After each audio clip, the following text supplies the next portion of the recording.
bienvenue à toi qui en cet instant écoute ce podcast. Je m'appelle Patricia Verneret, je suis auteure, formatrice par la voix et coach de vie.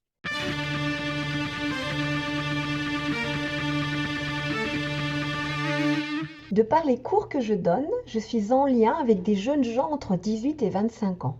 Il m'a semblé intéressant d'écouter les questions qu'ils se posent et de leur apporter, sans aucune vérité absolue, des angles de vue différents, pour leur donner des clés qui les aideront peut-être à écouter la vie en eux qui saura les guider à cheminer sur leur propre chemin. Merci beaucoup à Charlotte, Dany et Salomé d'avoir accepté d'être mes invités pour ce nouvel épisode, cette nouvelle série de discussions, de philosophie, de questions. Merci à vous pour être là. Avec plaisir. Avec plaisir. Qu'est-ce que c'est pour vous le talent? Est-ce qu'on Oui. est prédisposé à notre naissance à être meilleur que quelqu'un d'autre dans une matière ou quelque chose?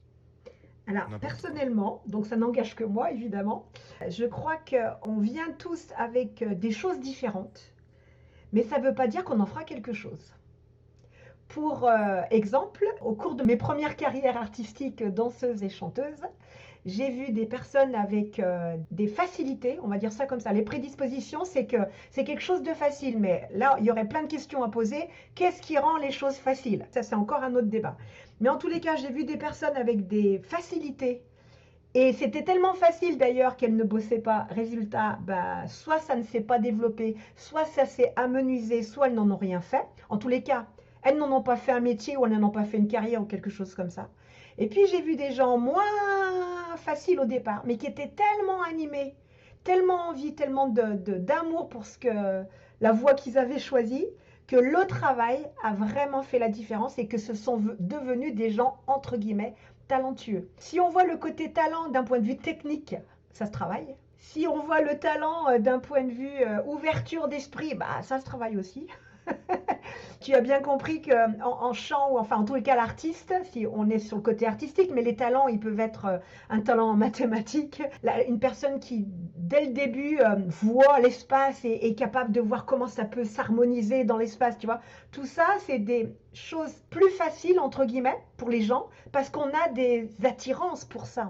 Moi, j'ai envie, tu vois, d'aller plutôt dans le sens, c'est-à-dire quand tu te sens attiré vers quelque chose, c'est qu'il y a quelque chose à y faire. Qu'importe... Le reste, c'est une question de pratique. Ça dépend comment on le voit, ça dépend de quel angle de vue on va le chercher. J'ai répondu à ta Ok. question, du coup, Dany, par rapport à ça. Moi, justement, ça aurait été plutôt dans le sens où t'es pas allé. Donc, qu'est-ce qui rend les choses faciles au début, en fait? Ah, qu'est-ce qui rend Est-ce les que, choses... est-ce que quand on arrive avec des choses directement? Parce que moi, je connais beaucoup de gens qui croient en ça. Qu'on arrive dès qu'on est né, on grandit et par exemple, naturellement, on va être meilleur en maths que quelqu'un. Et moi, j'ai envie de croire que ça dépend de notre environnement et de C'est nos les deux. conditions dans lesquelles. En Les fait, j'ai deux, envie moi, de dire, c'est les deux. C'est comme l'épigénétique. Tu vois ce que c'est, l'épigénétique? Vous voyez la différence oui, entre la génétique et l'épigénétique? je veux bien que t'expliques. La génétique ancienne, entre guillemets, parce que l'épigénétique, c'est quelque chose de récent, même si ça a une trentaine d'années, un truc comme ça dit que tout est dans les gènes. Ah. Et l'épigénétique, elle dit il y a des choses dans les gènes et il y a des choses qui viennent de l'environnement. Est-ce que c'est scientifiquement prouvé? Oui, Euh, l'épigénétique, c'est- oui, c'est prouvé. Oui. Donc ça veut dire que génétiquement, on peut être bon en maths? Alors, si on va dans ce côté-là, ça peut vouloir dire, peut-être qu'il y a des scientifiques qui diront tout ça c'est dans les gènes, d'autres qui diront ça vient d'ailleurs, mais en tous les cas, quand tu nais dans une famille. Et dans cette Mhm. famille, en fait, tu viens avec un héritage, quelque Ah part. oui. Et cet héritage, d'ailleurs, il peut t'empêcher d'avancer, comme il peut te permettre d'avancer. Ça veut dire que l'environnement de départ n'est pas le même pour tout le monde, et tant mieux. Mais moi, j'ai envie de dire qu'on ne vient pas avec les mêmes défis. Oui, oui, c'est vrai. T'as beau avoir un environnement propice, c'est pas pour autant que tu vas aller dans cette direction. Mhm. Il faudrait aller un tout petit peu plus loin, c'est-à-dire qu'on n'est pas obligé de suivre ce que notre ATN nous dicte. Oui. En le disant comme ça. Mais par contre, la plupart du temps, en tous les cas, sur 100% de talent, on va dire qu'il y a 5% de quelque chose de facile, le reste c'est du travail. La plupart des gens passionnés par ce qu'ils font, pour eux c'est même pas du travail. Donc ils se rendent même pas Mhm. compte qu'ils pratiquent ça toute la journée.